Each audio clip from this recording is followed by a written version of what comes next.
ഹിജാബിന്റെ അങ്ങോട്ടൊക്കെ നമുക്ക് കടന്നു വരാം. അതിന്റെ മുമ്പുള്ള തന്നെ ചർച്ച ചെയ്യാം. ഇപ്പൊ നിങ്ങൾ നേരത്തെ പറഞ്ഞിരുന്നു ലാ തംനഉ ഇമാ അല്ലാഹി മസാജിദുല്ലാഹി വബുയൂതുഹുന്ന ഖൈറുല്ലഹുന്ന. ഈ ഹദീസ് സഹീഹാണ് അല്ല എന്നുള്ളത് നിങ്ങൾ പ്രതിപാദിച്ചില്ലല്ലോ. ആ സഹീഹിന്റെ റാവിയില് അത് ശരിയല്ല, അയാൾ ദഈഫാണ് എന്ന് ഇബ്നു ഖുസൈമ പറഞ്ഞത് നിങ്ങൾ കാണാത്തത്? നിങ്ങള് ചോദിക്കാത്തത് കൊണ്ടാണ് പറയാതിരുന്നത്. അതൊക്കെ ചോദിച്ചാൽ മറുപടി വരിക്ക് വരും. നിങ്ങളെന്താ മനസ്സിലാക്കിയത്?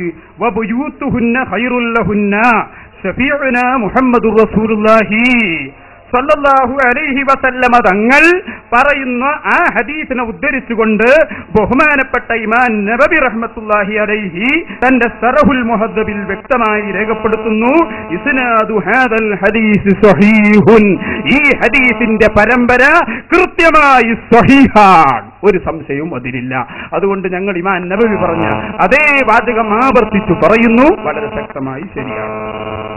ഇമാം നവവി ഒരു ഫഖീഹാണ്, നേരെ മറിച്ച് ഇബ്നു ഖുസൈമ ഒരു മുഹദ്ദിസാണ്. ഹദീസിന്റെ വിഷയം മുഹദ്ദിസ് പറഞ്ഞത് അംഗീകരിക്കാതെ ഒരു ഫഖീഹ് പറഞ്ഞതിന്റെ മേലാണോ നിങ്ങൾ പിടിച്ചു തോന്നുന്നത്?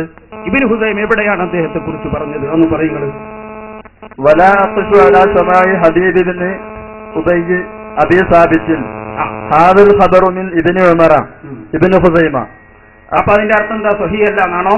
ഇത് ഇബ്നു ഉമർ ഉണ്ടാക്കിയതാണ്, അല്ലാതെ ഹബീബിന് അബീ സാബിത്ത് അയാൾക്ക് സമാജ് സ്ഥിരപ്പെട്ടിട്ടില്ല. സമാജ് സ്ഥിരപ്പെടാത്ത ആളെ കുറിച്ചിട്ടുള്ള ഹദീസ് സ്വീകരിക്കാൻ പറ്റൂലല്ലോ. അതിന്റെ അർത്ഥം എന്താ? ലാസിഫുന്റെ അർത്ഥം എന്ന് പറയണം. ഇബ്നു ഖുസൈമക്ക് കിട്ടിയില്ല എന്ന് പറയുമ്പോ മൂപ്പർ നിങ്ങൾ പറയും പോലെ ഞാൻ കണ്ടില്ല എന്ന് പറയുന്ന ആളല്ലല്ലോ. അർത്ഥം പറഞ്ഞാൽ മതി, ബാക്കി ഞാൻ വിശദീകരിക്കും. ലാസിഫുന്റെ അർത്ഥം എന്ന് പറഞ്ഞു കൊടുക്കുക, ആളുകൾ കേൾക്കട്ടെ.